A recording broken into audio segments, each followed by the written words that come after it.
in the course of sitting there, having done the drumming, having chanted the chants, having, hung out with the Sufis and, fooled with the crystals and gone to the goddess circles and sweated in the lodges, having done all those things, I found myself sitting in the church one day and saying to myself, so who am I? Yeah. Who am I? What is, because I'm looking for the one true way. I'm looking for the one way to go deep, right? Like, where is it?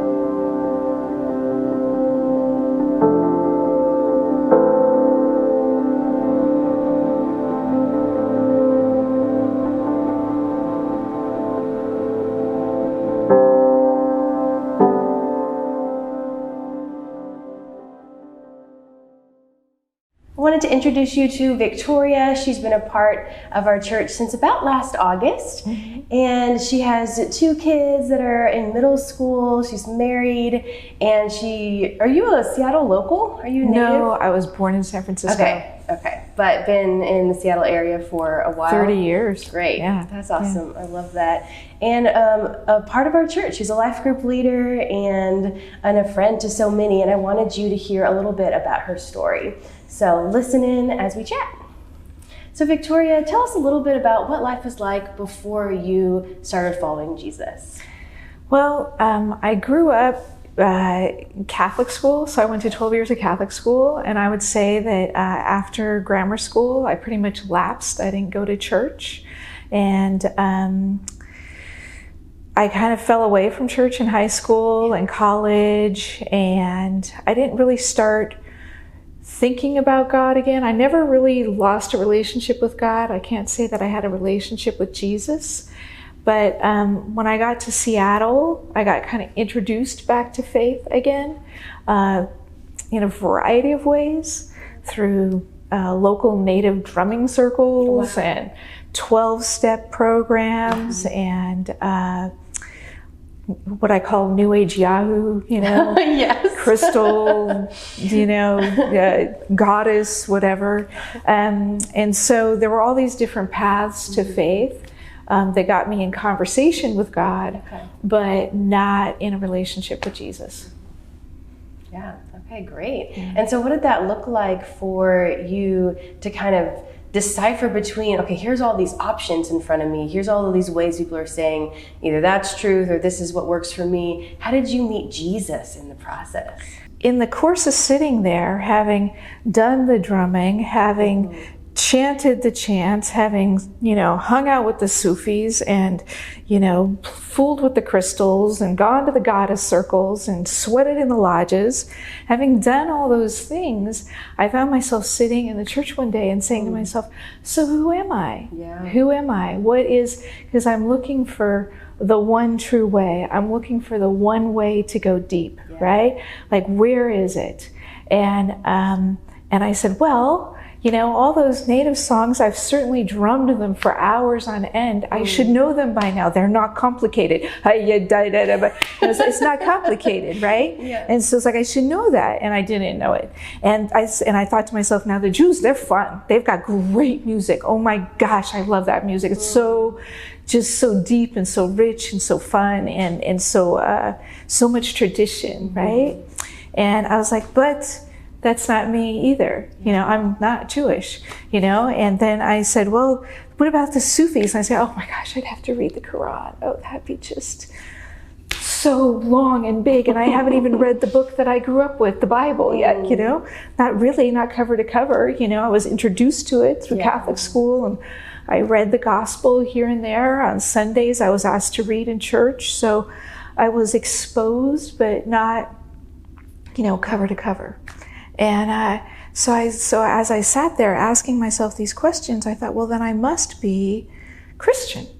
So whenever you like started a personal relationship with Jesus, what did that change for you versus just like a label or a style or just even a method? What did that like personal relationship with Jesus, like how did that change you, the way you thought about yourself, the way you thought about people, the way you like viewed the world? Well, it was a many years journey because it was difficult because I was hung on to so many things. I kept looking over my shoulder, like, is this, I know this feels right, but is this, there was so much to lose, or I felt, what I was used to. Okay. And I was constantly comparing and contrasting. And so, initially, we started going over to University Presbyterian Church, and so I got exposed to the hymns and everything, and that was, just lots of different seeds getting planted at that time. But I would say that it was when we got over to Quest Church, and we were new, and they were going to have their summer retreat. And they were going to have it up at Camp Cascades, and they had let it be known that they were going to do some baptisms if you wanted to get baptized. And I was far enough along the journey, so maybe 5 years in with Matt and going to Christian church and listening to Earl Palmer and just fabulous stuff.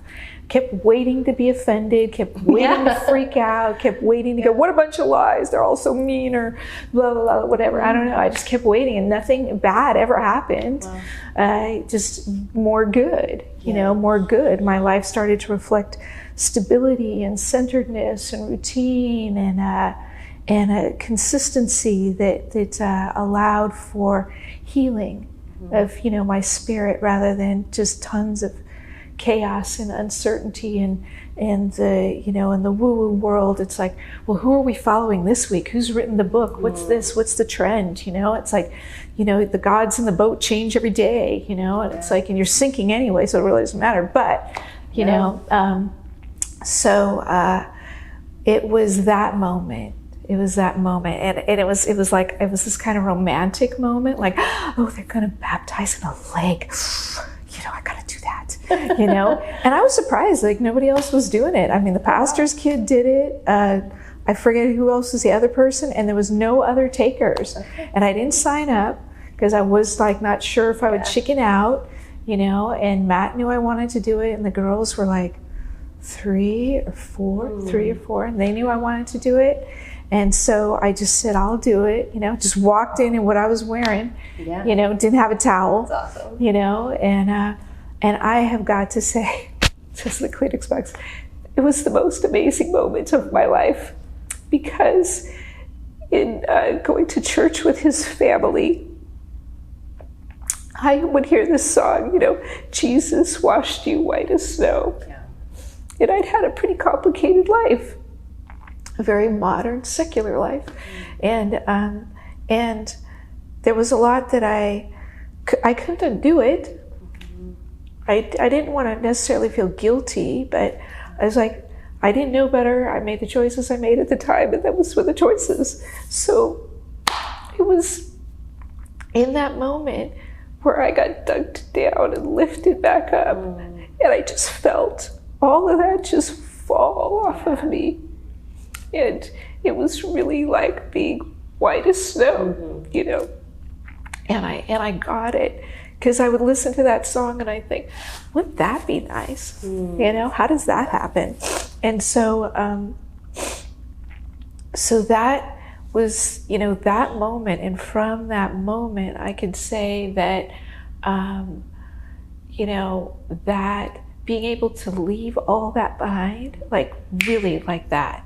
Like, I just tell people, like, you gotta get baptized, I mean, you gotta believe first, but like really, you're just not gonna get it till you do it.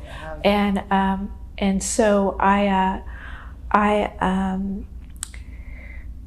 my self-esteem, started to grow, and my insecurity started to fade, and the struggle, like my power struggle with my husband about his beliefs and my beliefs, and all that, whatever, I mean, those of us who are married, there's always some stuff, but it's just started to even out, it started to even out. And, and then came the genuine study, the reading the Bible and doing more. I mean, I had gone to a women's Bible study before that, but just doing more and being able to stand on my own 2 feet in the faith rather than kind of like an observer or, kind of just getting swooped along with it rather than really holding on to it and being certain, going, no, all that was interesting and colorful and neat to know, but that wasn't this.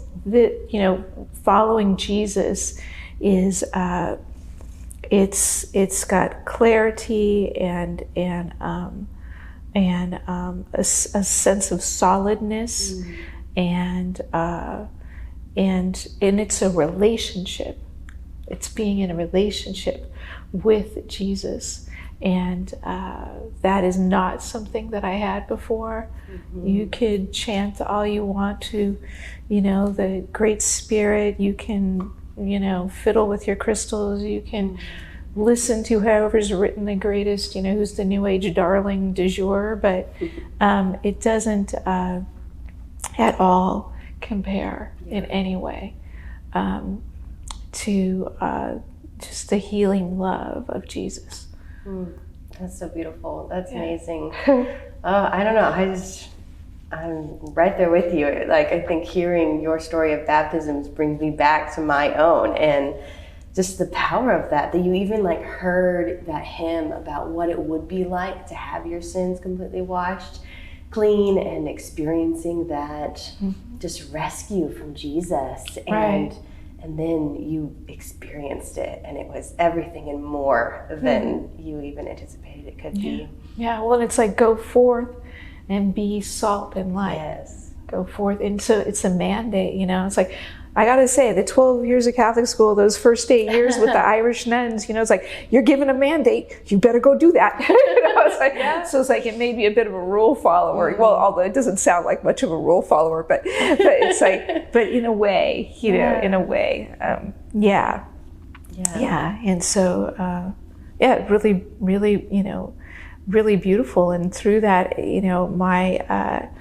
my relationship with Jesus has just continued to grow. One of the things I was hungry for was opportunities to serve, and that's really been gifted me here, getting to be here today. I was just like, wow, it's like I couldn't have even, it's like I've been dying to tell this story because I think that there are people out there who are lost, who have, a dozen deities in the boat with them, and they are sinking. This is not a lifeboat. This is a sinking boat, and you only need to have a relationship with Jesus. And that comes through, it's work. It's not just going to dawn on you. We all don't get the, Paul on the road to Damascus moment, and, I think that one of the things that goes on is that in our secular world, in our many faiths world, and all of that stuff out there, it's colorful, it's exciting, it's social, it's flirty, it's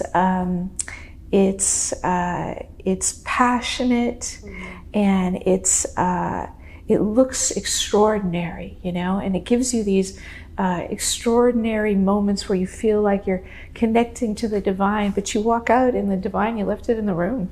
It's an energy, it's a feeling. It isn't a relationship.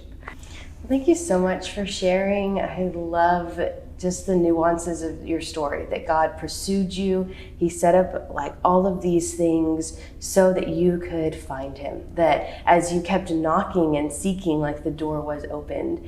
And I really believe that your story is powerful and encouraging, and that people will hear it and be drawn to Jesus, and there's power in that. So keep telling it. I love that you're I just want to keep telling it. So keep telling it to anyone who will listen, and thank you for sharing with me. Well, it's my pleasure, Hillary. Thanks, Victoria. You're welcome.